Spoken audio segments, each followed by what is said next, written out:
Alhamdulillahi Rabbil Alamin, wassalatu wassalamu ala ashrafil anbiya'i wal mursalin, nabiyina Muhammad wa ala alihi wa sahbihi ajma'in. Falenderojmë Allahun lavdi plot dhe dërgojmë salavat dhe selame mbi Muhammedin sallallahu alaihi wasallam, mbi familjen e tij të ndershme, mbi shokët e tij fisnik dhe mbi të gjithë ata që e pasojnë në rrugën e tyre deri në ditën e gjykimit. Vëllezër dhe motra të ndershme, vazhdojmë emisionin në radhës nga seriali Në hijen e besimit dhe do të futemi në një kapitull të ri, në kapitullin e imanit. Gjithsesi në atë që ka të bëjë me besimin e ehlisunetit në lidhje me imanin, besimin. Dhe ajo që njihet nga ehlisuneti, është se ata besojnë se imani i ka 3 rukne. Pra, imani është besim me zemër, i'tiqadun bil janan, besim me zemër, wa qaulun bil lisan, dhe fjalë me gjuhë, wa amalun bil jawarih, dhe vepër me gjymtyr. Pra, sipas besimit të ehlusunetit, imani i përfshin të treja këto. Në terminologjinë e shariatit, imani e përfshin besimin që e ke në zemër, veprat e zemrës, e përfshin fjalët që i thua me gojë, fjalët e mira në krye të cilave është shahadeti, pra dëshmia la ilaha illallah, dhe i përfshin veprat e mira që i bën me gjymtyr. Veprat e mira që i bën me gjymtyr. Dhe nga gjeneratat e para të muslimanëve, nga selefi i muslimanëve, është transmetuar edhe një fjalë tjetër. Ata thonë el iman qaulun wa amal. Imani është fjalë dhe vepër. Me fjalë është për qëllim fjala e zemrës dhe fjala e gjuhës. Fjala e zemrës është për qëllim kur zemra i thot po besimit, kur e pranon besimin. Dhe fjala e gjuhës është dëshmia, shahadeti, kur njeriu me gjuhë e deklaron se ai beson në Allahun subhanahu wa taala dhe se beson se Muhamedi sallallahu alaihi wasallam është pejgamberi i fundit. Kjo pra është fjala. Imani është fjalë dhe vepër. Fjala është për qëllim fjala e zemrës dhe fjala e gjuhës, e gojës. Ndërsa me vepër është për qëllim veprat e zemrës dhe veprat e gjymtyrve. Veprat e zemrës është dashuria ndaj Allahut subhanahu wa taala, frikë respekti për Allahut subhanahu wa taala, shpresa në Allahun, mbështetja në Allahun. Të gjitha këto janë veprat zemrës, të cilat burojnë nga imani dhe hyjnë në iman.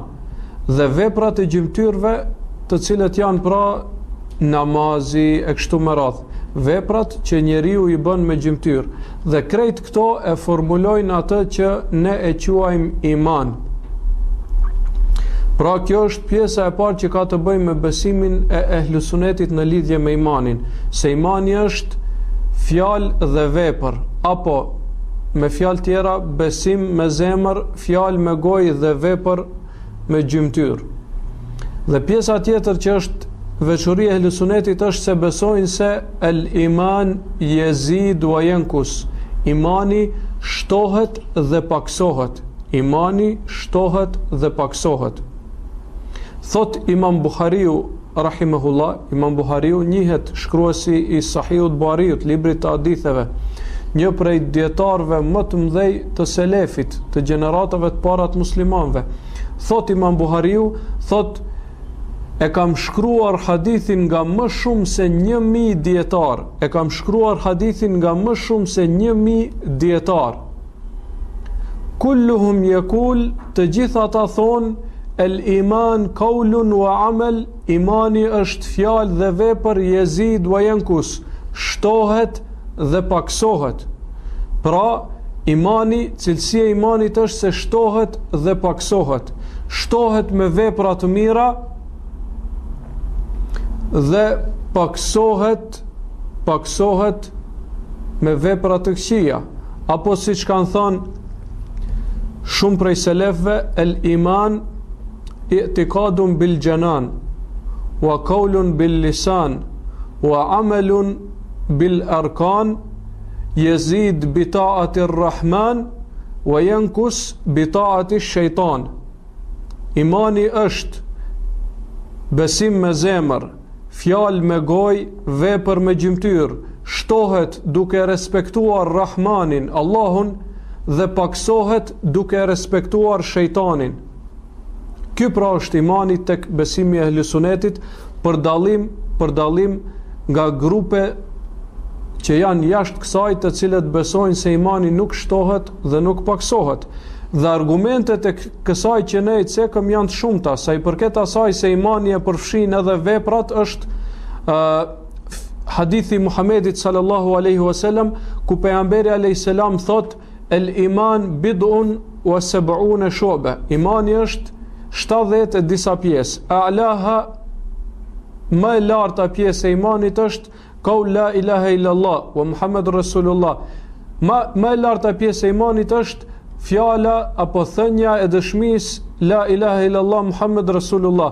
Wa adnaha, pjesa më e ulët e imanit është imatatul adha anit tariq, ta largosh një pengesë prej rruge. Wal haya'u shu'batun min al-iman, dhe turpi është një pjesë e imanit. Pra pejgamberi alayhis salam po na tregon se imani formulohet nga më shumë se 70 pjesë. Pjesa më e lartë është thënia la ilaha illallah. Pjesa më e ulët është ta largosh, pra më e larta thënia fjalë me gojë, ta largosh një pengesë prej rruge, kjo është vepër me gjymtyr.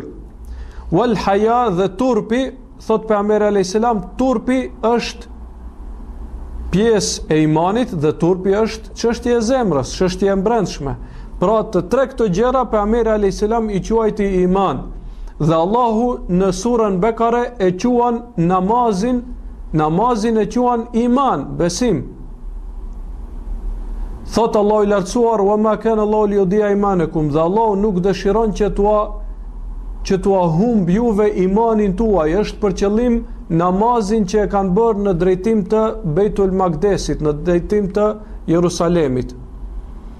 Po ashtu prej argumenteve që se imani shtohet dhe paksohet, është fjala e Allahut subhanahu wa taala në surën Al-Anfal: innamal mu'minuna alladhina idha dhukira Allahu wajilat qulubuhum wa idha tuliyat alaihim ayatuhu zadatuhum imana. Thot Allahu i lartësuar, besimtarët vërtet janë ata të cilët kur përmendet Allahu ju rënqethen zemrat e tyre. Dhe kur u lexohen atyre ajetet e Allahut, ajetet e Kuranit, zadatuhum imana, u ashton kjo gjë imanin. Dhe çdo gjë që shtohet, po ashtu paksohet. Përderisa pra leximi i Kuranit, i ajeteve të Kuranit besimtarëve u ashton imanin, e kundërta e kësaj është se u pakson imanin. Dhe kjo është diçka për të cilën janë të pajtuar ehlusuneti, pasuesit e sunetit pejgamberit sallallahu alaihi wasallam dhe të xhamatit të sahabëve. Me kaq po e përfundojmë. Wassalamu alaikum wa rahmatullahi wa barakatuh.